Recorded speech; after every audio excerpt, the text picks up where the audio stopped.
پریشانی میں مذاق اور خوشی میں طعنہ مت دو، کیونکہ اس سے رشتوں میں موجود محبت ختم ہو جاتی ہے۔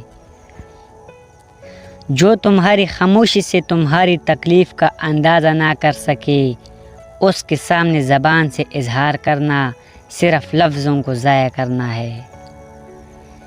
زندگی کے ہر موڑ پر صلح کرنا سیکھو، کیونکہ جھکتا وہی ہے جس میں جان ہوتی ہے، اکڑنا تو مردوں کی پہچان ہوتی ہے۔ اگر تم پانی میں ڈوب رہے ہو اور تمہیں یاد آ جائے کہ وقت نماز ہے، تو نماز کی نیت کر لو۔ وقت اور دولت دو ایسی چیزیں ہیں جو انسان کے اختیار میں نہیں۔ وقت انسان کو مجبور اور دولت انسان کو مغرور بنا دیتی ہے۔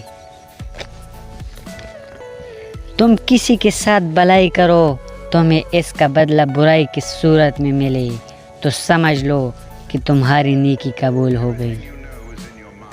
خدا کے نزدیک کسی انسان کی عزت جتنی زیادہ ہوتی جاتی ہے، اس کا امتحان بھی اس قدر سخت ہوتا چلا جاتا ہے۔